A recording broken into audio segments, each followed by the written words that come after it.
बाज और बिल्ली की कहानी। एक जंगल में एक बड़ा सा बरगद का पेड़ था। उस पेड़ के छाल में एक बूढ़ा बाज रहता था। वह बाज अंधा था। इसके कारण वह कहीं बाहर नहीं जा पाता। उस पेड़ पे बहुत सारे पंछी भी घोंसला बनाकर अपने बच्चों के साथ रहते थे। वह पंछियां पूरा दिन भोजन ढूंढने में लग जाते। यह बूढ़ा बाज पंछियों के बाहर जाने पर उनकी बच्चों को अच्छे अच्छे कहानियां बोलते हुए ध्यान रखता। शाम को घर लौटने वाले पंछी उनके लाए हुए भोजन में थोड़ा सा बाज को भी देते। ऐसे समय बीतता गया। एक दिन वहाँ से गुजरता हुआ एक बिल्ली पेड़ पे खेल रहे पंछियों के बच्चों को देखा। आहा, बच्चे बहुत नरम हैं। इनका मांस तो बहुत ही अच्छा होगा। इतने स्वादिष्ट खाने को मैं अपने सामने रखकर पूरा जंगल घूमता रहा। सोचकर उन्हें खाने उस पेड़ पर चढ़ गया। उस बिल्ली को देख सारे पंछियों के बच्चे डर के चिल्लाने लगे। वह आवाजें सुनकर बाज शाल से बाहर आकर कौन है वो करके गुस्से में चिल्लाया।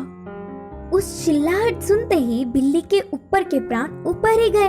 उधर उन बच्चों के अलावा कोई नहीं सोचकर पेड़ चढ़ गया था। पर अब बाज को देख कांपने लगी। बचने के लिए उसे कोई रास्ता नहीं दिखा। जो होगा सो होगा सोचकर साहस करके कहा, हाँ, मैं एक बिल्ली हूँ। आपके आज्ञा के बिना इस पेड़ पर चढ़ के आने के लिए माफी चाहता हूँ। तब तुरंत बाज, क्या तुम बिल्ली हो? पहले इस पेड़ से उतरकर चले जाओ, नहीं तो तुम्हारे प्राण ले लूंगा, बोलकर चेतावनी दी। हाँ, पर अब गुस्सा ना हो। मेरा जन्म बिल्ली जात का होने पर भी उस जात के लक्षण नहीं आए। मैं मांस नहीं खाता, ऊपर से ब्राह्मण हूँ। इस जंगल के पंछी जानवर तुम सब बहुत ही अच्छे हैं करके तुम्हारे लिए अच्छा ही सुनकर तुमसे दोस्ती करने के लिए आया हूँ। बिल्ली ने बहुत ही होशियारी से कहा। बिल्ली के बातें सुनकर बाज बहुत खुश हुआ। इससे बिल्ली बाज की और तारीफ करने लगी। उस दिन से दोनों अच्छे दोस्त भी बन गए। तब से हर दिन वह बिल्ली पंछियों के ना होने के समय पर बाज के पास आकर 1 घंटा बातें करके चली जाती। बिल्ली के मीठे मीठे बातों से पंछियों के बच्चे उससे अच्छे से मिल गए। ऐसे कुछ दिन बीत गए। फिर मौका देख हाथ आए हुए हर एक बच्चे को खाना शुरू कर दिया। बिल्ली खाने के बाद बिना किसी को दिखे उन बच्चों के हड्डियों को बाज के रहने वाले चाल में फेंक दिया। आगे आगे पेड़ पे रहने वाले पंछी अपने बच्चों को गायब होता देख वह सब एक दिन इकट्ठा होकर बाज के पास आकर अपने बच्चों के गायब होने वाले खबर पूछे। अंधा बाज उसे कुछ नहीं पता, लेकिन सारे पंछी बाज के घर जाकर देखा तो पूरा चाल पंछी के बच्चों की हड्डियों से भरा पड़ा था। बिल्ली के बारे में ना कुछ जाने बिना सारे पंछी बाज ही उनके बच्चों को मारकर खाया होगा सोचकर उस बूढ़े बाज को अपने नुकीले चोंचों से वार कर करके मार दिया। करके पीड़ित होते हुए बाज ने अपने प्राण छोड़े। इस कहानी की शिक्षा है कि जन्मजात के लक्षण मरने से भी नहीं मिटते। कुएं में हीरे का कंगन। एक गांव में रामू नाम का एक लड़का रहा करता था। एक दिन जब उसकी माँ घर साफ कर रही थी तब उसे एक पुराने जमाने का सोने का कड़ा मिला। वो उसे अपने हाथ में लेकर कहने लगा, माँ, मुझे ये कड़ा एक दिन के लिए पहनने को दो ना। बेटे की इस ख्वाहिश को देखकर माँ ने कहा, ठीक है बेटा, पहन पहन लो, लेकिन याद रखना कोई साधारण कड़ा नहीं है ये तो सोने का कड़ा है। आज इसे पहन लो और कल तुम्हारे पिता को बिना बताए हम इसे वापस अलमारी में रख देंगे। जैसे ही इसकी माँ ने कहा, वो तुरंत कड़े को पहन के सारा गांव घूमने लगा। रात में भी उसने उस कड़े को खुद से दूर नहीं किया और अपने पास ही रखकर सुकून से सो गया।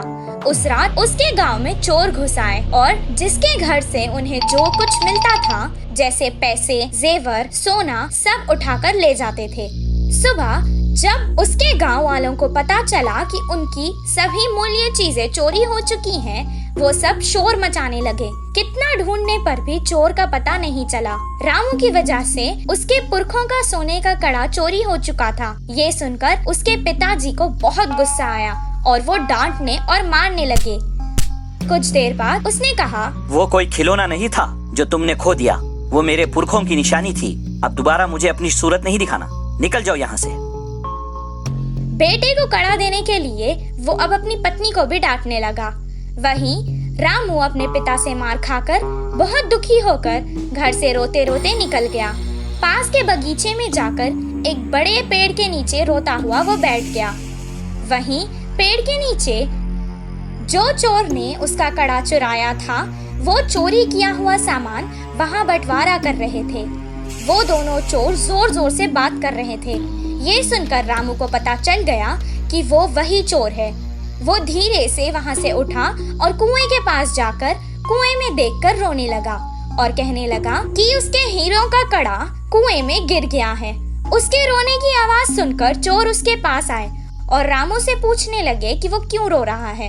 रामू ने जवाब दिया, मेरे दादा बहुत बड़े पंडित थे और उन्होंने एक जमींदार के पास पूजा की थी, तो उन्होंने उन्हें तोहफे में एक हीरो से भरा हुआ सोने का कड़ा दिया था। वो कड़ा मैं मेरे घर वालों को बिना बताए पहन कर आ गया था और यहाँ आकर खेल रहा था और अचानक मेरे हाथ से वो कड़ा फिसल कर गिर गया था। जब मैं उस कड़े को हाथ लगाता था तब भी वो मुझे डांटते थे और अगर मैं उन्हें बताऊंगा कि मेरे हाथ से वो कुएं में गिर गया तो वो मुझे मार देंगे। हीरो का कड़ा कुएं में है सुनकर ही वो दोनों लड़ने लगे कि कौन कुएं में जाकर कड़ा लाएगा। दोनों अपने हाथ में रखे सामान को जमीन पर रखकर एक साथ कुएं में कूद गए। जैसे ही रामू ने ये देखा, वो तुरंत पैसे और जेवर लेकर भागकर गांव वापस आ गया। आकर गांव के बड़ों को उन चोरों के बारे में बताया। तब सब गांव वाले कुएं के पास आए और उन दोनों चोरों को पकड़कर मारा और उन्हें बहुत अच्छा सबक सिखाया।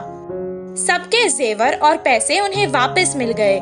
रामू और उसके परिवार को उनका पुश्तैनी कड़ा वापस भी मिल गया था और रामू की होशियारी की वजह से रामू को खूब शाबाशी भी मिली। इस कहानी से हमें ये शिक्षा मिलती है कि समय पर चतुराई दिखाने से मुश्किल समस्या भी टल सकती है।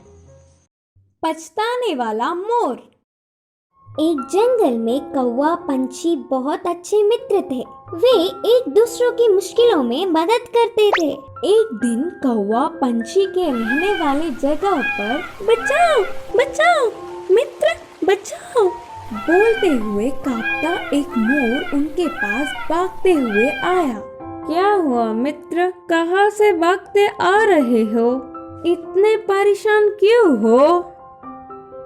मुझ पर शिकारी की नजर पड़ी, वह मेरे पीछे पड़ता आ रहा है, तो बचने के लिए भागता हुआ रास्ता भूलकर तुम्हारे सामने आई। अब तुम्हें ही मुझे बचाना होगा। अच्छा ठीक है यार, पंछी ने कहा। कौवा पंछी ने उस मोर का साथ दिया। फिर से वापस जाने के लिए रास्ता भूलने के कारण कौवा पंछी के साथ वही रहते हुए मोर अच्छी मित्र बन गई। उनकी मित्रता कुछ दिन अच्छा था। कौवा पंछी के बीच के मित्रता ना सह पाते हुए मोर जलने लगी। किसी भी तरह कौवा पंछी को अलग करना चाहती थी। एक दिन कौवा भोजन के लिए बाहर जाने के समय पर मोर ने पंछी से कहा, मित्र तुम कौवे से इतना ज्यादा मित्रता बढ़ाकर बहुत ही नजदीक रह रहे हो। क्या तुमने उसकी बदसूरती कभी नहीं देखी?